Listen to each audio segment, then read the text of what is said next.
Et en France, c'est il y a ceux qui mangent à l'école et ceux qui mangent à la maison, donc c'est externe et interne. En Côte d'Ivoire, dans les écoles, les dîners sont principalement de 2 heures. Et quand on va manger à la maison, on mange jusqu'à l'heure de 14 heures. Et à 14 heures, c'est là que les cours reprennent. Sauf pour le fait que c'est fourni par l'école, mais servi par les élèves, ça serait la plus grosse différence. Il y a pas de boîte à dîner en Russie, les élèves commandent juste, puis c'est gratuit. Je pense qu'ils seraient surpris de voir qu'on mange des lézards. Donc, dans un dîner au Canada, Noé, on essaie d'inclure les 4 groupes alimentaires du Guide alimentaire canadien.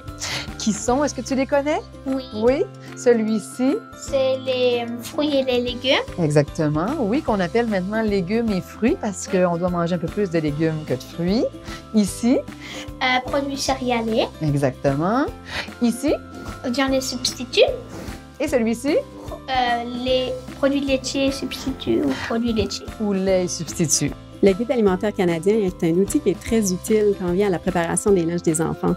Ça contient des exemples de portions et aussi des combinaisons alimentaires à faire, puis des meilleurs choix. Donc, notre dîner, on va le mettre dans des contenants réutilisables de ce type-là. Et on peut apporter, comme tu sais, Noé, des repas froids. Et chaud. Ou chaud, exactement. Pour les repas froids, donc, si on veut qu'ils restent bien frais jusqu'au repas du midi, qu'est-ce qu'on peut faire? On peut les mettre dans du papier alu avec des blocs de... Donc, ce sont des petits blocs qu'on place tout simplement dans notre boîte à dîner. Et ça permet de garder notre repas bien froid, bien frais jusqu'à l'heure du repas. Et des exemples de repas froids, Noé, ça pourrait être un sandwich, un sous-marin. Et pour le repas chaud, donc, on a 2 options. Soit de placer notre nourriture dans un thermos, comme on a fait donc pour ton spaghetti. Ou dans un bol qui est conçu pour aller dans un micro-ondes. Et vu que dans certaines écoles, il y a des micro-ondes, tu pourras le réchauffer. Exactement. Mais c'est pas dans toutes les écoles, hein? C'est dans certaines écoles, comme tu l'as dit. L'étiquetage nutritionnel, c'est l'information qu'on retrouve sur tous les produits préemballés. Cette information peut aider à faire des meilleurs choix et aussi à comparer 2 différents aliments. Par exemple, une variété de jus de fruits ou de barres tendres. Ça peut nous aider à augmenter ou à réduire notre consommation d'un certain nutriment, par exemple notre apport en sel ou en fibres. L'étiquetage nutritionnel comporte 3 éléments. Premièrement, le tableau de valeur nutritive. Ça comporte les calories, les nutriments, le pourcentage de valeur quotidienne. Puis ça, alors, on peut choisir des produits qui sont plus faibles en gras ou plus riches en fibres, par exemple. Deuxièmement, il y a la liste des ingrédients. C'est important de se rappeler que le premier ingrédient sur la liste, c'est l'ingrédient qu'on retrouve en plus grande quantité dans le produit. Alors, par exemple, si on retrouve le sucre en premier ingrédient, c'est sûrement pas le meilleur choix. Troisièmement, il y a les allégations nutritionnelles. Source élevée de vitamine A, faible en matières grasses. Ils se retrouvent aussi sous forme de logo ou de symboles, par exemple, sans gluten ou Biologique Canada. Et dans notre dîner, donc, on inclut une collation santé. Hein? Oui. Par exemple? Pour la collation, on prend des oranges ou des clémentines. Exactement. Mais on n'a pas le droit d'avoir du chocolat, c'est seulement pour le dessert. Voilà. Donc, pour le dessert, là, on a le droit d'avoir des petits gâteaux comme ceux-ci, par exemple, au chocolat. Et pour boire, Noé, donc, qu'est-ce qu'on peut apporter pour boire? On peut apporter du jus ou de l'eau, mais le jus, on n'a pas le droit d'en avoir pour la collation. Et le jus, donc, on peut le prendre dans une petite bouteille comme celle-ci. Hein?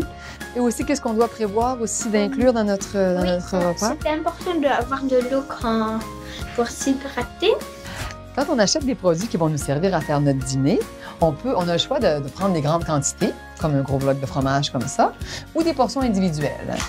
Donc, c'est plus économique et c'est plus écologique aussi de prendre des grandes quantités et de les couper nous-mêmes. Oui.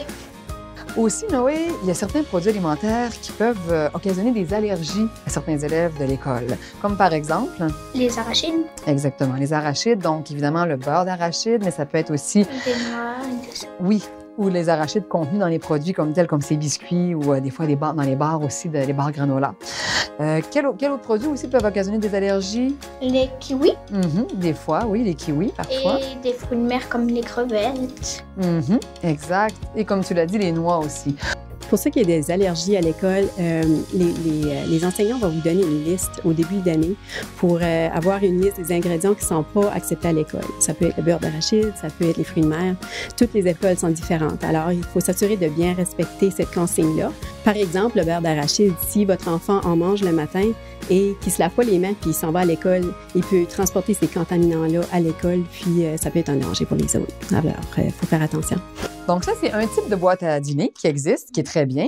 Il y a aussi ce modèle-là en néoprène, qui est très pratique aussi parce qu'on peut le laver facilement à la machine et qui est très durable. Hey Noé, ta boîte à lunch est terminée. Donc on a du jus de fruits, une orange. Voilà, pour les légumes et fruits. On a des spaghettis avec des boulettes de viande. Donc produits céréaliers et viande et substituts. On a des bouts de fromage. Voilà, pour lait et substituts. Et 3 petits brownies pour le dessert. Le dessert, voilà. À la cafétéria, les élèves de niveau primaire s'assoient avec les autres élèves de leur classe à une table qui leur a été attribuée en début d'année scolaire. Les élèves du secondaire choisissent quant à eux la table où ils souhaitent s'asseoir.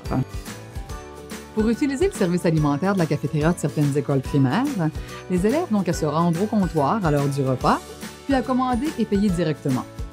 D'autres écoles ont recours, quant à elles, à un service avec bon de commande. Dans ce cas, il suffit de compléter un bon de commande à la maison la veille. Ce bon ainsi qu'un menu est remis à chaque élève au début de l'année scolaire ou lors de son inscription à l'école. À l'école secondaire, il n'y a jamais de bon de commande à compléter. Les élèves se présentent à la cafétéria sur l'heure du repas, commandent ce qu'ils désirent et paient directement. Depuis 2013, la majorité des cafétérias du district scolaire francophone sud sont gérées par le réseau des cafétérias communautaires et, de ce fait, offrent le plus d'aliments locaux possible. Veuillez noter que certains repas prévus au menu contiennent du porc. Pour les enfants qui ne mangent pas de porc, il est possible, ces jours-là, de commander un sandwich ou une salade. Pour certaines écoles, les élèves qui n'ont pas l'occasion de prendre un petit déjeuner à la maison peuvent en prendre un à l'école grâce au programme des petits déjeuners. Pour bénéficier de ce programme, il suffit d'en faire la demande auprès de la direction de l'école. Si votre enfant apporte un repas de la maison, il est possible que les autres enfants de la classe s'étonnent devant certains aliments de sa boîte à dîner qui leur sont moins familiers. Votre enfant peut alors profiter de l'occasion pour expliquer qu'il s'agit de tel aliment consommé dans tel pays ou telle région du monde. S'il en ressent le besoin, il peut aller chercher l'aide d'un adulte de l'école. Avec toutes ces connaissances, c'est important de se rappeler que la valeur qui est calculée sur la boîte ne correspond peut-être pas à la valeur qui est en fait mangée. Par exemple, si on indique pour 20 croustilles sur la boîte et on en mange 40, il faut alors doubler cette valeur-là. L'information sur l'étiquetage nutritionnel se retrouve sur le site de Santé Canada, ainsi que le Guide alimentaire canadien, qui se retrouve aussi en plusieurs langues. Vous avez d'autres questions? Contactez l'école de votre enfant, le CAFI ou un autre centre d'accueil pour personnes immigrantes situé dans votre région.